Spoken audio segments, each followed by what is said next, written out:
Hello, and welcome to another episode of Moneda Newsroom, your hub for updates, expert insights, and research on Africa's natural resource value chain. Today, we're zooming in on one of the most urgent yet often overlooked crises in Nigeria's agriculture sector, the poultry feed challenge. The single biggest cost in poultry farming, accounting for up to 75% of production expenses. With rising prices and declining farm margins, feed have become a major pressure point for farmers and the food economy alike.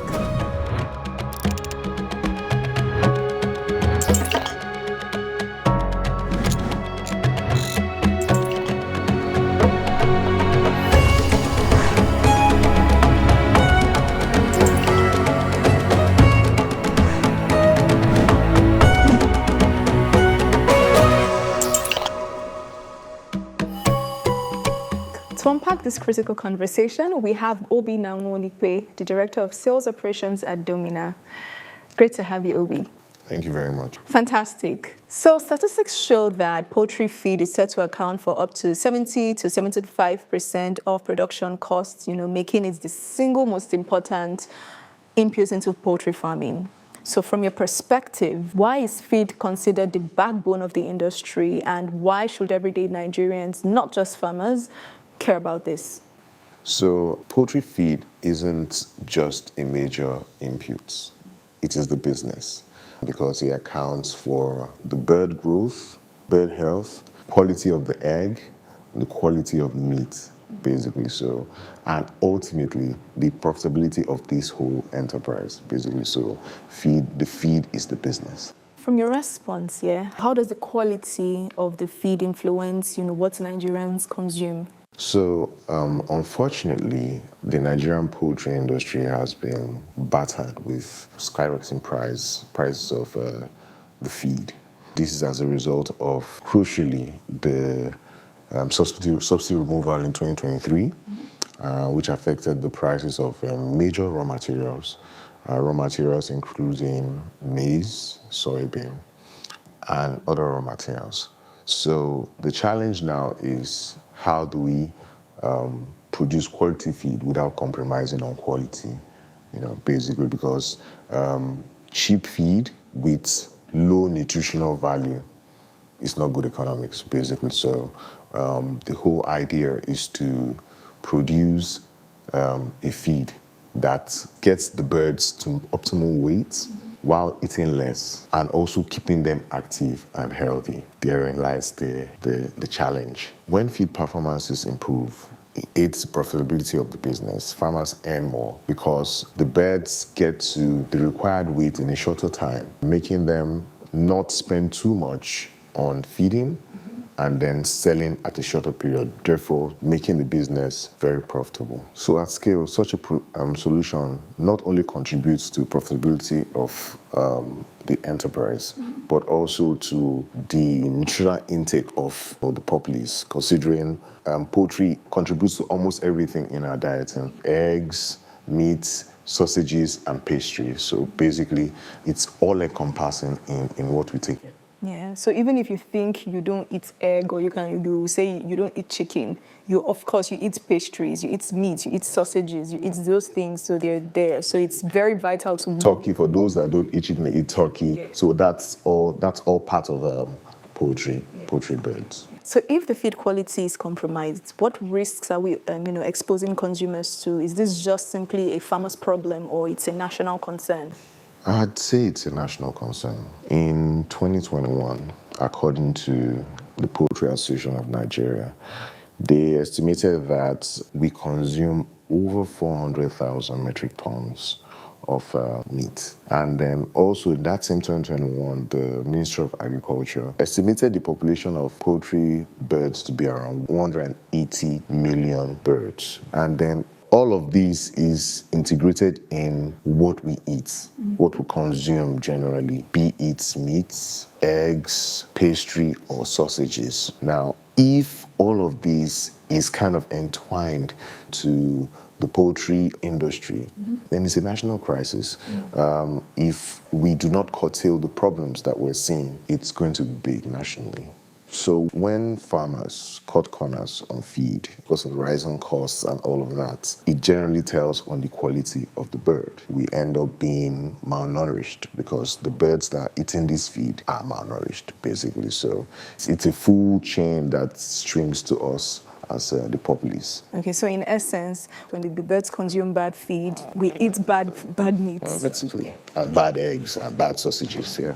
From a sales and operations perspective, right, what are the current pressing realities poultry farmers are currently facing? According to the Poultry Association of Nigeria, recently, over 50% of poultry farms have shut down in the last 2 years. And this as a result of unsustainable costs of feed. So many of the remaining 50% are surviving. They are doing their business and surviving on losses and a lot of handouts and perhaps subsidy, basically. And if nothing is done, in the collapse of this, the poultry industry in Nigeria could trigger protein deficiency amongst the populace, more food price inflation, loss of rural jobs, because most of these farmers are based in rural areas. And then a huge dependency in poultry imports. So we get more frozen foods and all of that come and basically almost collapse the industry back home. How do you envision a solution that doesn't just rescue struggling farmers, but rebuilds confidence in the markets? That's from the hatchery to, when the product eventually gets into the market. So to rebuild confidence in Nigerian poultry value chain, we need a solution that helps farmers succeed from start to finish, not just to survive. I believe the vision should be, one, better chicks and feed. It kind of starts with quality of birds that the farmers hatch and then the feed that they are given. I'd say support and advice. It's sort of like a football team with coaches. The players do the job, but they need the coaches to, come in and advise and, tell them on things to improve. They would need perhaps field agents, that come in and advise, on how to maximize, whatever thing they are doing, the nutrients that the birds probably need and all whatnot. They would need that sort of coaching. I personally think that farmers do not need cash in hand. So I'd go with a third point being feed on credits and birds on credits. If you give these farmers this feed on credits and then the birds, and then you have sort of an agreement for them to pay back, when they sell, I believe that their confidence will improve in the process, basically. Number 4, assured buyers of harvest.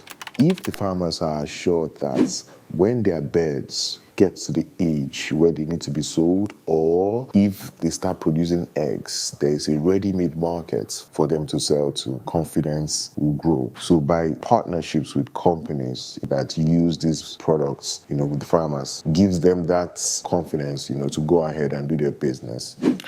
Transparency and trust. Because there are so many chains, everybody needs to be held accountable, from the hatchery to the feed mill, even to the vet, and then the buyer. Everybody needs to do their own part. This way, the farmers are more confident that they know what they're getting, right? In terms of money that will come to them, they know they are not alone. Because, of course, the field agents come around and advise, they know they're in it with people. They know if they follow the plan, they will make profit, So there's confidence that comes with that. That's how I believe we fix this from hatchery to the market. Okay, that's very, very robust and insightful. Thank you. So I think I just have one, last question to ask. What would a true feed revolution look like in Nigeria? The current feed crisis is not insurmountable, but it demands bold, scalable, and performance-driven solutions.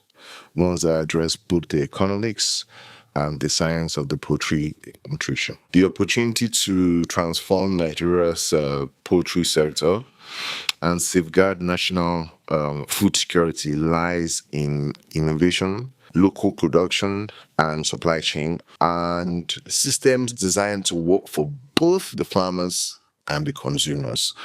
Addressing feed performance, price, availability simultaneously, we can reimagine poultry farming as a sustainable, profitable, and scalable industry business. Thank you very much, Obi. That was very, very insightful. Yeah, that was a very powerful conversation. It's clear that the poultry feed challenge is both an agricultural issue and a national concern that impacts food security, farmer livelihoods, and the economy at large. But as we've explored today, it's also a space full of opportunity for innovation, local solutions, and smarter systems that can transform the poultry value chain. If Nigeria is to build a sustainable and resilient poultry industry, we must prioritize performance, lower the price, and support scalable, homegrown solutions that benefits the farmers and consumers. Thanks for tuning in, and until next time. Also, do remember to leave your thoughts in the comment section. Bye.